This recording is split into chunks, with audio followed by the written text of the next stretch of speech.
Hey, what's up, everyone? It's Brian. It's Monday. I think we're live now. I was having some difficulty with the webcam, of course, so I had to restart the computer. So we're a few minutes after 12, but wanted to get started with our episode of How to Boil Water today and teach you how to make some award-winning vegan chili. This is actually award-winning chili. I won a staff cook-off with it a few years ago. So I have all the ingredients up here. I'm going to be making the chili. And then if any of you are in the building a little bit later, you can do a live tasting.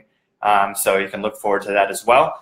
So what I want to do first is just kind of give you an overview of all the things that you'll need in order to be able to make the chili. Obviously, that's pretty important to know. And I wanted to also just consider, what you have available to you in your kitchens here at NYU Washington, D.C. So starting over here with the stovetop, you'll need a large pot. Doesn't have to be, let me make sure I got the camera right. Doesn't have to be this big. You could probably get by with something that's like this size, but this was the size that I had with me, so I just brought it. And then you'll also need like a medium skillet. I have it heating up the oil here. That's why that's on. You'll need some basic cooking utensils like a ladle and a spatula. And then here are all the ingredients that you'll need over here. Maybe just set this up like this here. There we go. Now everything's in the frame. So yeah, starting over here, you'll need some garlic. I prefer to get minced garlic. I really hate mincing garlic on my own. So you can buy garlic cloves if you want, mince them yourselves, but this will just save you a lot of time, but you'll pay a little bit more for it at the grocery store. I like to get this from Trader Joe's. It's corn chili, so it's got a mixture of corn and garlic, depending on how spicy you want to make this chili. Back here we have some crushed tomatoes, so you'll want 2 large cans of crushed tomatoes. I would say probably 3 different types of beans. Maybe 4 if you really like beans. I usually get a variety of black beans, kidney beans, and garbanzo beans. You'll need some oil, of course, to do some of the cooking on the skillet. You'll need some different veggies. So I usually like to get red onion. So that's about 2/3 of a red onion there that I did some medium dicing with. A couple bell peppers. So I like to get 1 red and 1 green. So those are whole bell peppers there. And then I got some yellow squash too. So then you'll notice too, you just have a lot of colors, a lot of variety in there. And the squash will give you some of like the meaty texture in the chili. So that'll fool some of the people who are really into meat, I suppose, or really think that they need meat. But this is the big game changer here. If you've never had this, you should definitely go to Trader Joe's and get yourself some soy chorizo. It's like $3, I think. It looks like chorizo. It's like a big tube, but it's vegan. It's soy-based, so and gluten-free. So it's really awesome. Yeah, it's got some good flavor to it. So this is really what kind of brings the chili all together. So those are all the ingredients that you'll need. Of course, you'll need a can opener to be able to open up all these different cans that you have. You'll need a knife to be able to chop all this stuff up, and a cutting board. So there it all is. And you can see I did a lot of the prep work ahead of time. But basically, you'll want to slice up all the different veggies that you have, open up all the different cans. Of course, the first thing you're going to want to do is actually put all the beans in the large pot that you have. You'll drain the beans first. So after you open up all the cans, you'll drain out all the liquid that's in there and then put just the beans in the pot here. You'll fill up the pot with water so that the beans are covered, and then you'll put this on high and bring it to a boil. So that'll really help accelerate the cooking process for the beans. So I've already done that. I'll show you. Oops. Accidentally spilled some water on the skillet. Let me take that off for a second. Sorry about that. Don't do that at home. It's a little dangerous. Let's actually just turn that down. All right. So I'll try to show you here. So yeah, I put all the beans in there. I covered it with water. I brought it to a boil, and then I drained the pot. So now the beans are cooked, and they're just sitting there waiting for all the other flavors to go in there. I see some reactions coming through. Wow, 1 angry reaction. I don't like that at all. Okay, so next thing we're going to do is cook everything else that needs to go in the skillet. So let me see if I can get the angle here. So first thing I'm going to do is just throw in the onions and the garlic and get those cooking. So I'm going to be careful about this because I just accidentally put a little bit of water in here. All right. I'm the type of person who's really into garlic, so I tend not to really measure. I'm just going to dump a whole bunch in there because I like it a lot. And I don't have a spoon with me, so I'm just going to use my knife to scoop it out of here. But that'll save you on cleaning time later.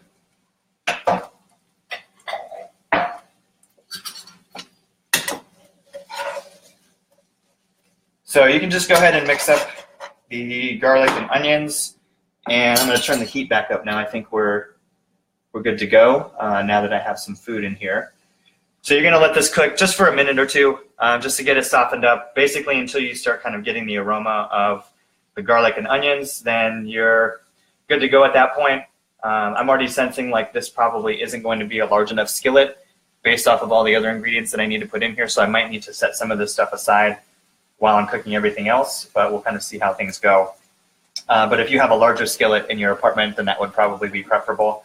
Worst case, you just have extra space in the skillet. But if it's too small, like this one might be, then it might be a little bit difficult to actually cook everything through all the way. So that's starting to smell pretty good. So next thing I'm going to do is throw in the other veggies. So I'm going to add the bell peppers. Go ahead and scoop these out of here. And I'm going to add the squash. Yeah, this is going to be too small of a skillet, but we'll see what we can do. Go ahead and get this mixed in here with the garlic and the onions. I have the heat on medium. I probably should have mentioned that beforehand. You don't want to turn the heat up too high. You know, obviously more heat will maybe cook it a little bit faster, but usually just putting the heat on medium just kind of allows you to get a nice even amount of heat, so you don't end up burning anything, setting off the fire alarm like many of us have in this building, myself included. When I used to live here, I did that once. So yeah, it's going to take a little bit longer, but then if you end up having to step away from it for a second, or you're rinsing things or chopping things, having the heat on medium just also helps ensure that you won't overcook anything, burn anything, all that kind of stuff. It looks like a couple of pieces of the squash didn't cut through the way, so I'm just going to cut those myself here. So the squash is a little bit more dense, so you're going to need to give it a few extra minutes to cook all the way through. So I would say, when you add in these veggies, you're probably going to want to give everything, I would say at least 3 minutes, but probably 5 minutes. I'm actually going to turn the heat up a little bit more. And, you could always try taste testing a little bit of it. You can grab a fork and maybe just try a piece of the squash. And if it's starting to soften up a little bit, then you're probably in a pretty good place. And you can move on to the next step. I'm probably going to wash the bowls that I use to transfer the veggies in with, because I'll probably transfer these things back after it's done cooking, so I can make room for the soy chorizo and cook that for a couple minutes first.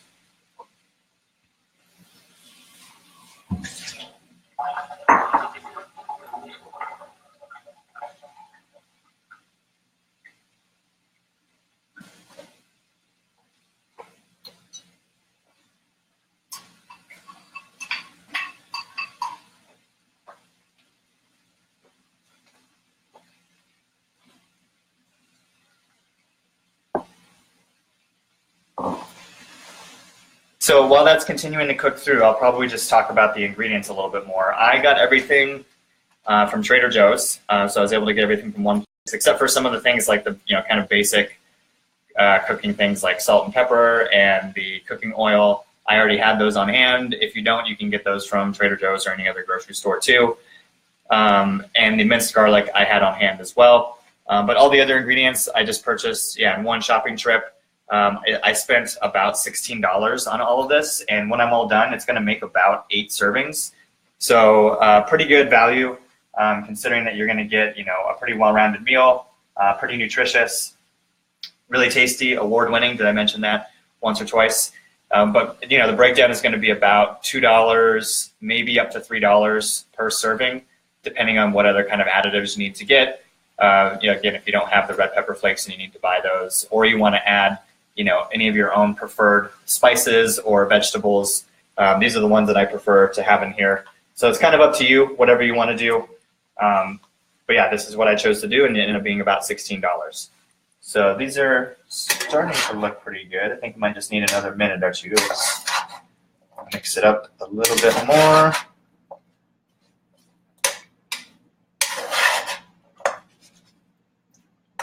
Oops, let's not burn the onions on the stovetop.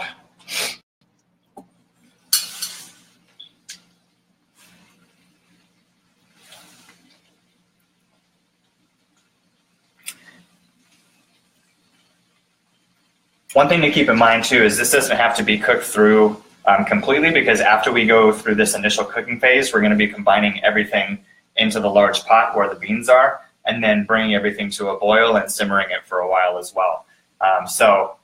Just keep that in mind too. If it ends up being a little undercooked, you'd probably rather have that than overcooking everything initially, because it's going to get cooked again once you put it in the large pot a little bit later. So this is looking like it's pretty good. I'm actually going to try just one of the pieces of squash just to be safe.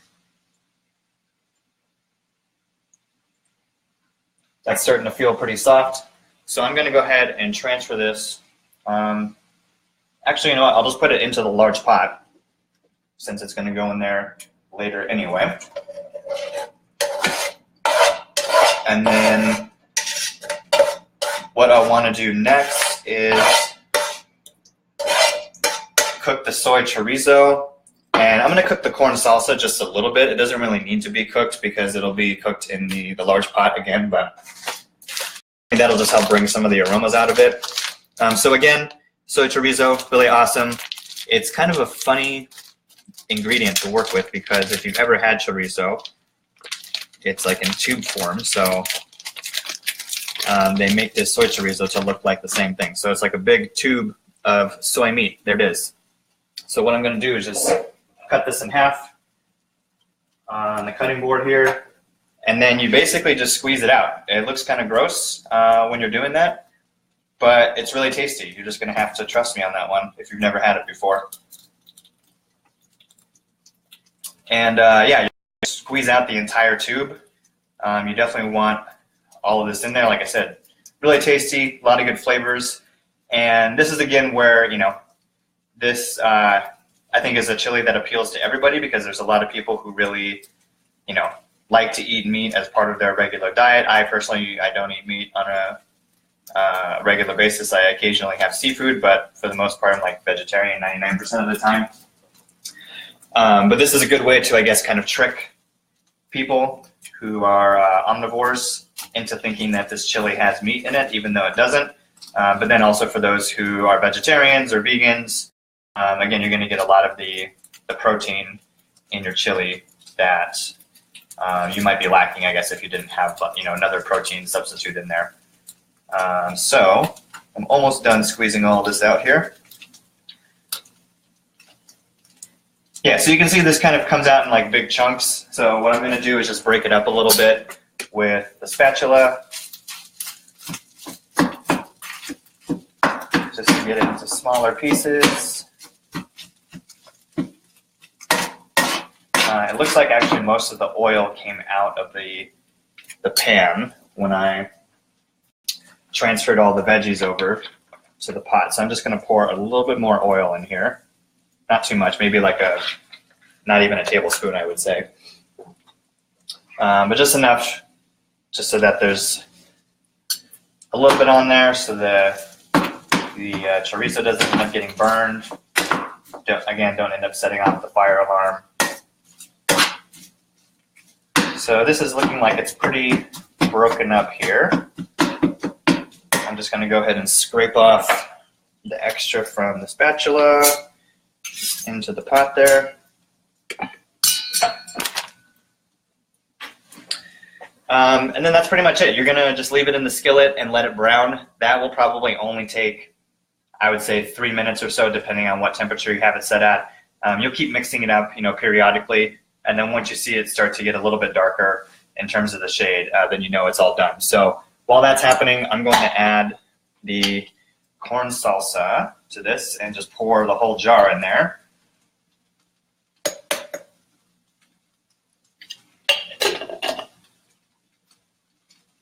And we're going to add some salt and pepper to this.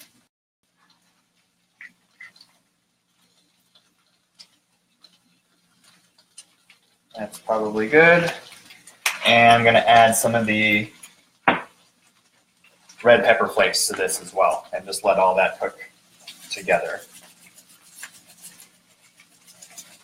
All right, that's probably going to have a good amount of heat to it. So hope you like spicy chili, because that's how we're making it today. And we'll go ahead and keep mixing this up.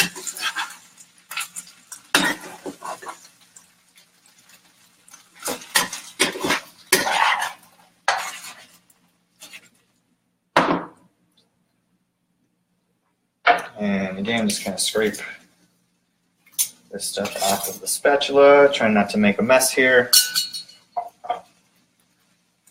Start to finish, this meal is going to take you about 45 minutes. I don't think I mentioned that yet. So everything from doing all the prep, opening all the cans that I showed you behind me, dicing all the veggies to begin with, boiling the beans and then draining them. And basically while these are cooking typically, that's when I would be cooking everything here on the skillet. So then as soon as these are done boiling, I'll drain this.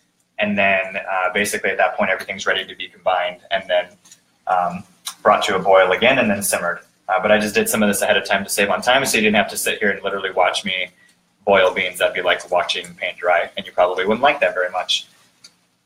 So this is looking like we're getting pretty close here. Smelling pretty good. Yeah, I'm probably just going to give it another minute. But then I think at that point, everything will be ready to combine.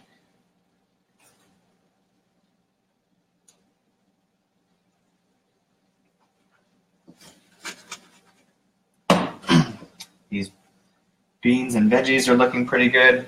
So when I combine everything, the one ingredient I haven't used yet is the large cans of diced tomatoes that I showed you earlier. So that's going to serve as basically like your base in here. So while this is finishing up cooking, I'm just going to take both cans of the diced tomatoes. I didn't drain them, so you're just going to pour everything that's in the cans right into the pot. So 1 and 2. And I managed to do that without splashing anything on myself, so I feel pretty proud. So right now the pot is filled up to about here. So again, like I said, you can probably get by with a smaller pot. If you had a medium-sized pot that only went to here, it's probably going to be really full.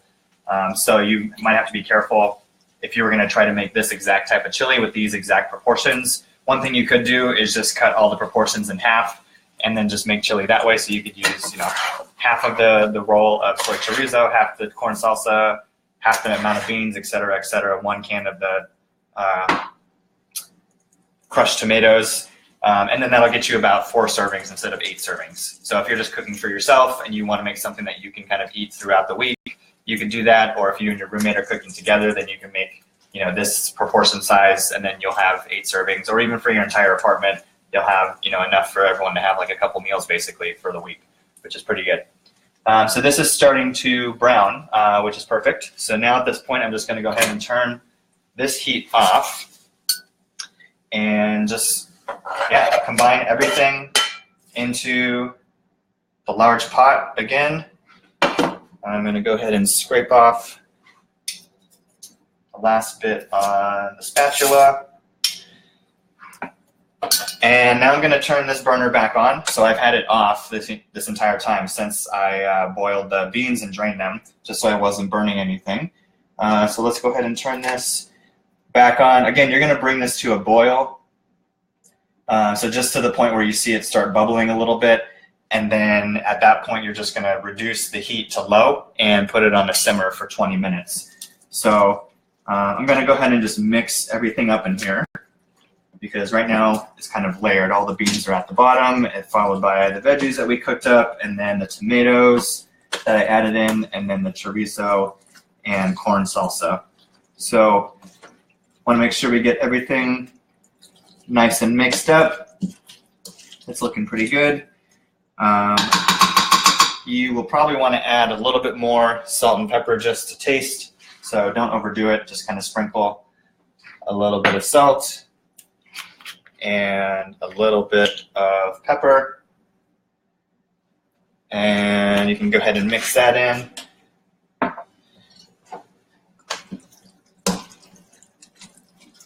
And then, at this point we basically just wait for the heat to build back up in here.